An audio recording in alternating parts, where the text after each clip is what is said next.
Mga kalingap, no? Kanina, umaga, namin yan, love.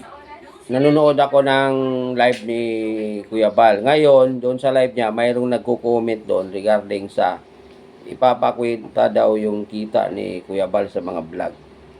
Alam nyo, guys, no, hindi na kailangan na questionin natin si Kuya Bal kung magkano yung kinikita sa kanyang mga vlog, no? Kasi alam nyo,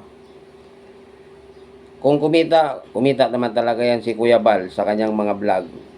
At least yung kita niya sa mga vlog niya ay napupunta sa iba. Alam nyo, guys, si Kuya Bal tumutulong yan. Nagbablog siya, tumutulong. Pagtulong ang kanyang ginagawa. So, ngayon, sabihin ko sa inyo, yan si Kuya Bal, kahit hindi na yan tutulong, no? Hindi na siya tutulong. Kumbaga, mag-video-video na lang siya, makipag maritis-maritis na lang yan sa dyan, kikita at kikita yan. Kasi maraming nanonood sa kanya. Maraming nag-aabang sa kanya. Kung ano man yung mga ano niya. Maraming gustong makipagkwentuhan sa kanya. Maraming gustong makikinig, no? Makikinig sa kanyang mga kwento, sa kanyang pakipag, di ba? So, wag na nating questionin kung magkano yung kikitain niya. Ang charity, yung pag-charity kasi, guys, no? Ang kita niyan, kumikita yan, halos karamihan dyan napupunta lang sa charity. Kita nyo naman, nagpagawa ng bahay.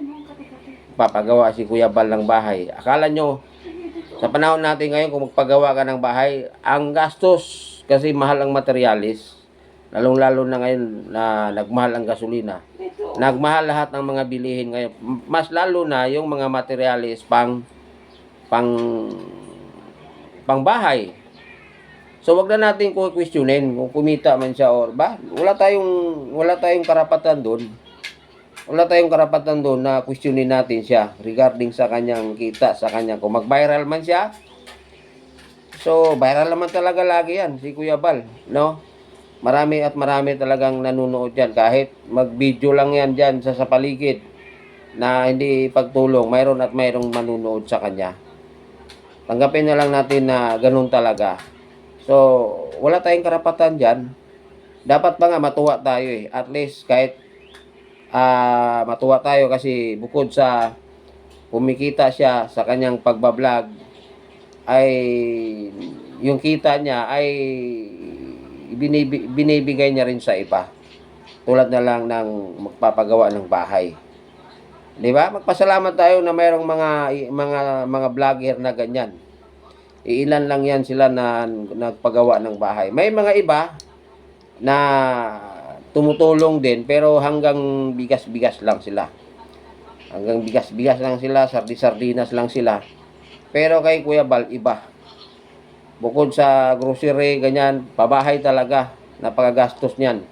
Milyon ang bahay ngayon kasi, guys. Basta bato yan, hollow block ang ginawa mo dyan. Milyon na yan, nagkakahalaga ng milyon na yan kahit maliit lang yan. Basta hollow block, semento, ganyan. Patiles mo yan, no? May mga kisame. Kabitan mo pa ng ilaw yan. Milyon ang ginagastos dyan. Dapat na tayong matuwa. Huwag na nating questionin kung magkano yung kinikita niya. 'Di ba? So, doon lang. Yun lang ang ano ko doon. May na-question kasi nga daw yung may mga viral si Kuya Bal na mga video sa kanyang pagbablog. Ngayon pinapakwenta pa rin niya yung kung magkano daw yung kinikita ni Kuya Bal sa mga viral video niya. 'Di ba? Dapat na lang tayo magpasalamat. Ako, guys, nag-charity din ako. Pero hindi ko kinaya. Hindi ko kinaya kasi wala, hindi talaga kaya. Low views. And then walang views nga, siyempre, pag walang views, ay wala. Ako, nagpabahay din ako. Ang napabahay ko yata, mga 6 yata yung napabahayan ko simula nung nagpa-vlog ako. Anim yung nababahayan ko. Sa tulong na rin ng aking sponsor. Pero hindi rin kinaya kasi abuno ka rin eh. On the spot kasi, pag nagpagawa ka ng bahay, may mga on the spot kasi na kailangan mo ng materialis. So ngayon ikaw, ako, hindi mo naman pwede kasing sabihan yung sponsor na manghingi ako, walang ganun eh. Kung magkano lang yung binigay ng sponsor, yun na lang yung pagkakasyahin. Pero pag kinulang, abono ako. Abono tayo. Yun talaga, hindi pwedeng tawagan mo yung sponsor, madam, kailangan ko ng ganito, 20,000, 10,000, 5,000 para ganito, kapal naman ang mukha mo, no? Para, di ba? So hindi natin hindi natin obligasyon, no? Hindi porket nag-sponsor ay obligahin natin, tawagan natin kasi kailangan ng ganito. Depende sa vlogger. Pero ako kasi yung ginawa ko noon, hindi ganoon eh. So kung magkano lang yung inabot ng pera, ayun lang. Pero yung babae ko noon, hindi yan katulad ng hindi yan katulad ng kay Kuya Bal na halublak. Yung mga lang, mayroon lang masisilungan yung mga pamilya na natatagpuan natin noon na yung nga sobrang kawawa. Ganun lang. Halimbawa, ang sponsor mo, gusto niyang babahayan yung may gusto siyang babahayan. Ang bigay sa'yo ng budget, 30,000. So, ang gagawin mo dyan, pagkasahin mo yung 30,000. No, pagkasiyahin mo. Pag kinulang yan, abunuhan mo. Hindi ko kasi ugali. Ako kasi hindi ko ugali na tawagan ko yung personal na sponsor. Kasi ganito, kulang hindi. Ang ko kasi, pag nasimula na yung pabahay, talagang pipigain ko talaga sarili ko na matapos yung bahay na, di ba? So, yun nga, yung dito, yung labas na tayo guys, kung questionin natin yung kinikita ni Kuya Bal sa kanyang pagbablog. No?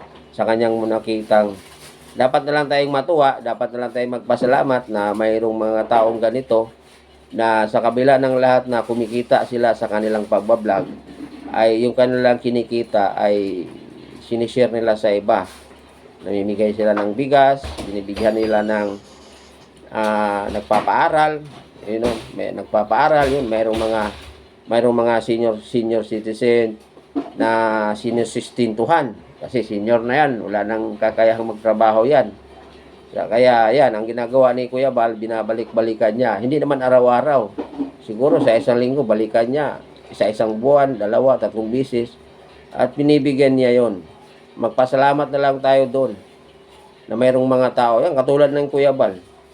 Ay isipin mo, 371,000.